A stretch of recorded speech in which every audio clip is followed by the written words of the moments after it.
Emeka and Chioma Nnamdi were brothers, but they were not built the same way. Emeka, the older son, believed in hard work and discipline. He started his transport and supply business with one old delivery van and turned it into a respected delivery company in the city with a lot of branches. He was diligent, he slept after midnight and woke before dawn. He kept records carefully and paid his workers on time. Chioma, the younger son, was lazy and believed in luck. He liked comfort without effort. He dressed well, spoke confidently, dreamed loudly. But he never stayed long enough to build anything solid. He believed that Emeka was rich enough to care for him. He would always call Emeka and say, "Brother, I need money. Brother, my rent is due." Or, "Brother, I want to travel." Their mother, Mrs. Nnamdi, did not make matters easy and as always made sure Emeka helped his brother. Emeka never refused him. He paid his school fees from secondary school to university. In 300 level, Chioma had 9 carryovers in one semester and was eventually withdrawn. Emeka did not disgrace him publicly. He just went quiet. He will learn. Their mother, Mrs. Nnamdi, said he is still a boy. Emeka believed responsibility would mature him. So, he opened a small electronics shop for Chioma. He rented the space for 2 years, stocked it fully and even gave him extra cash for running expenses. Within a year, the shop was empty.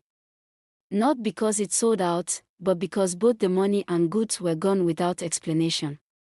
The discipline was never there. When Emeka complained about his attitude, Mrs. Nnamdi repeated he is still learning, so Emeka stopped arguing and he turned his energy back to his own home, his wife, Adis, and his 3 daughters. Chioma, Amoka, and Ngozi. Chioma, the first, was barely 10 but already observant. She watched her father leave early every morning and return late at night, tired but steady. The last daughter was 3 years old. Everything was going well until the afternoon everything collapsed. Emeka slumped in his office. One moment he was giving instructions to a supervisor. The next moment he was on the floor. By the time they rushed him to the emergency room at the hospital, he had given up the ghost because his blood pressure went really high due to stress, just like that. No warning. No farewell. He left behind his wife Adis and 3 young daughters.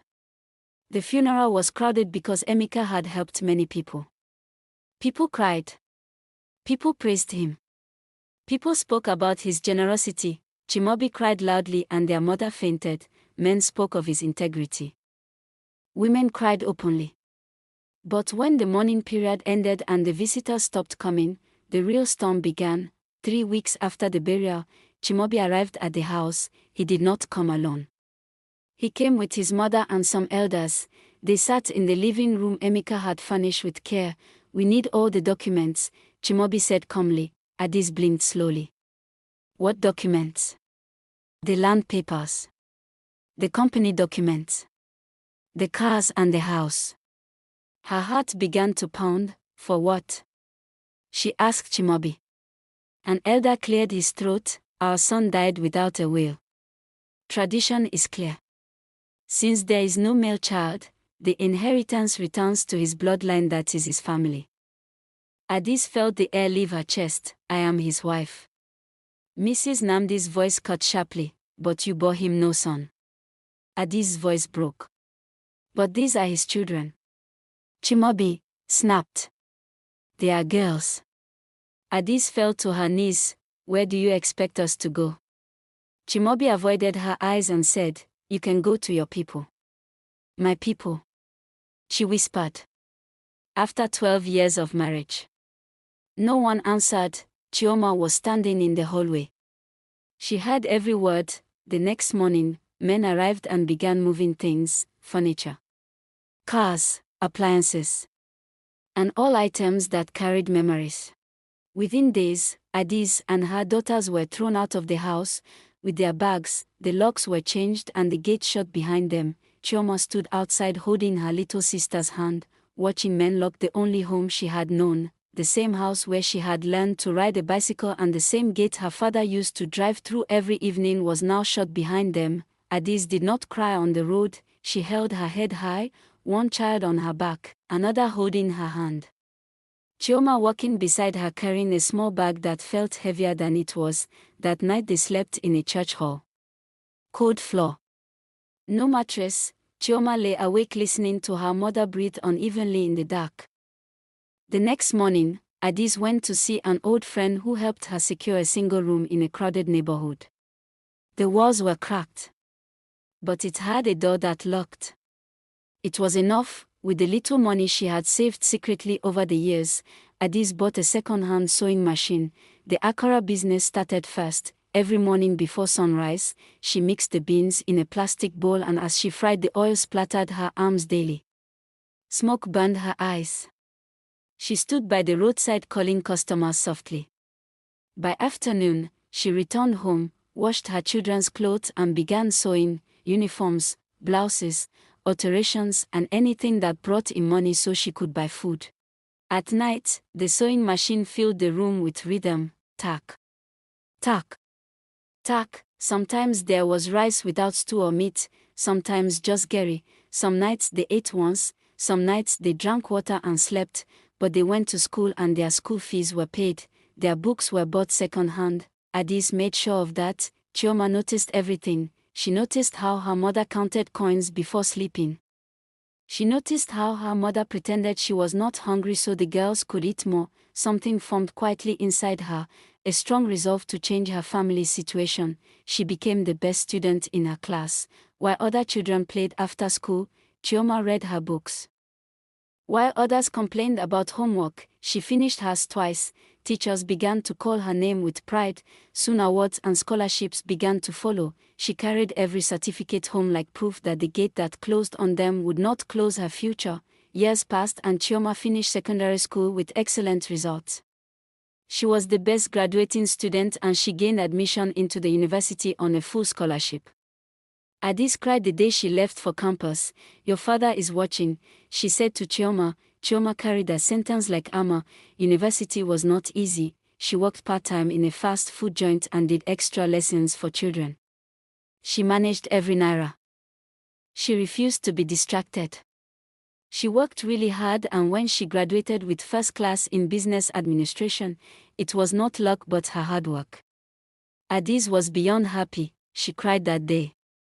She said, "Your father would have stood tall today. He would have been so proud of you," she whispered.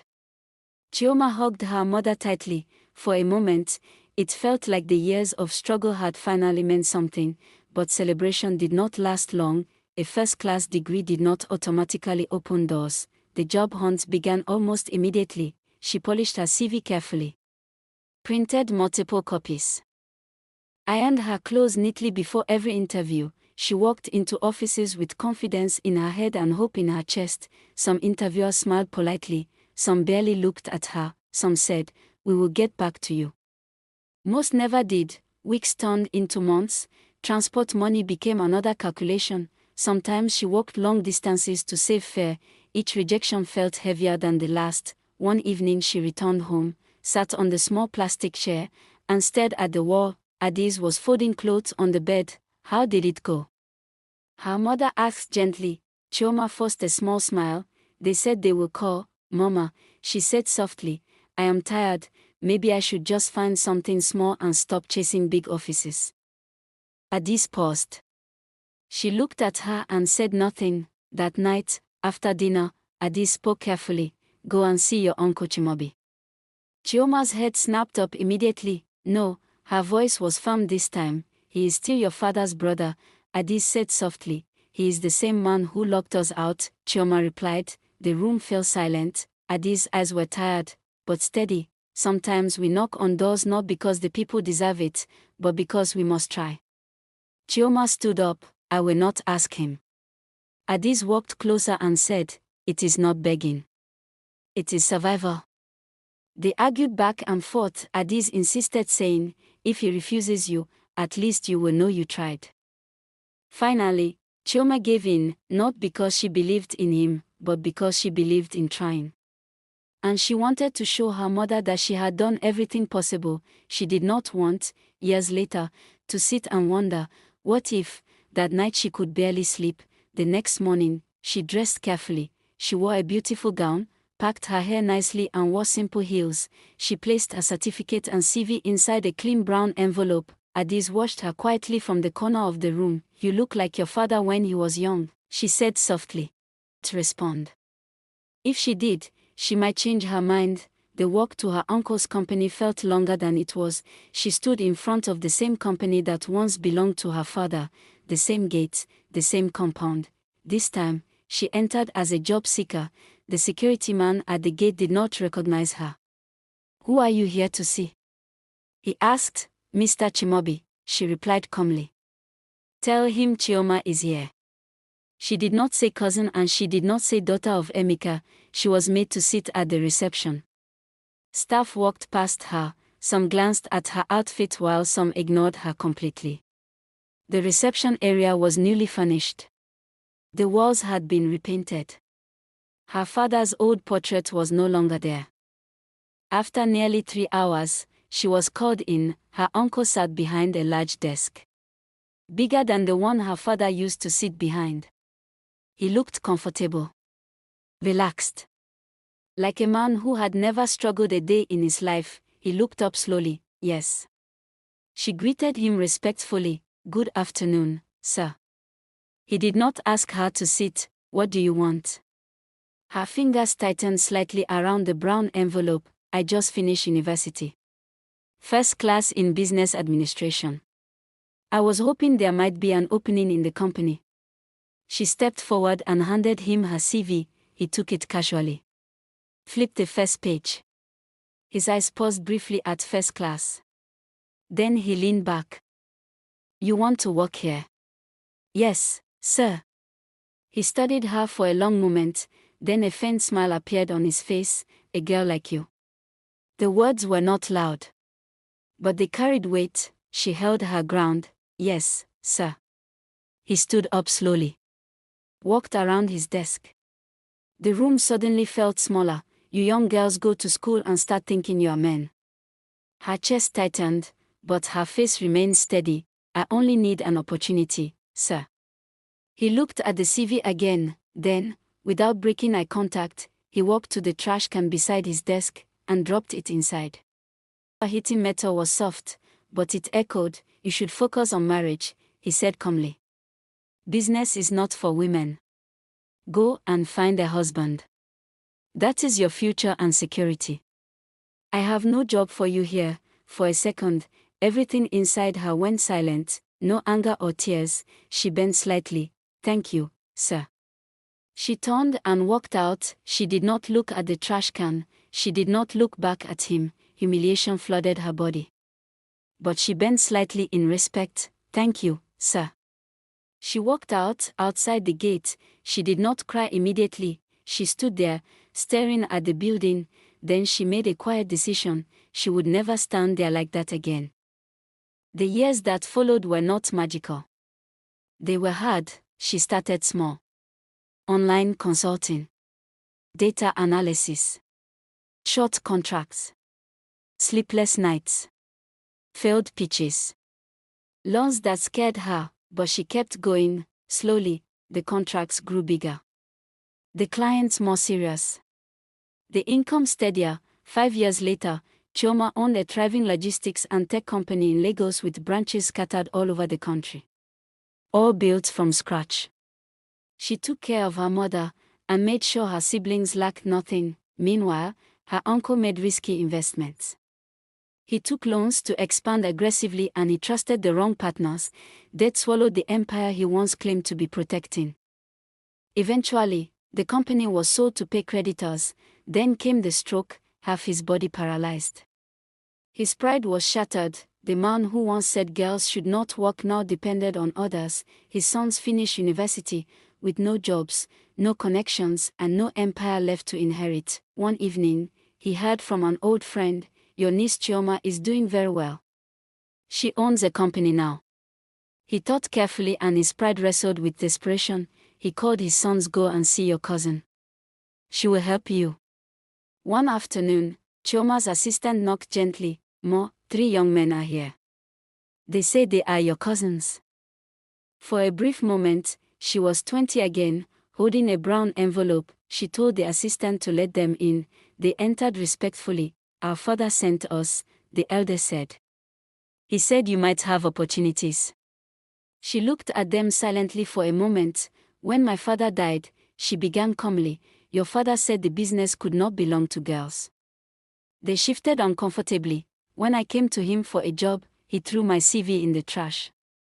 The room became heavy. "We did not know," one of them said quietly. "I know," she replied. She stood. "I built this company without inheritance. Without connections. Without family support." Silence. "I cannot help you. You are not responsible for what he did. But I am not responsible for fixing what he destroyed." They left slowly. Chioma remained by the window for a long time. She did not feel joy nor she did not feel revenge. People argued for weeks. Some said it is wrong for children to carry the weight of their father's cruelty. Others claimed that being family automatically earns you a second chance. Some further said family is family, even after betrayal. Some said she should have helped his sons, and others said she should have forgiven them. Was she wrong to refuse them? Would you help someone whose father ignored your pain? Is helping them forgiveness? Or self-betrayal? If you were Chioma, what would you have done? Please kindly leave your answer in the comment section. Thank you.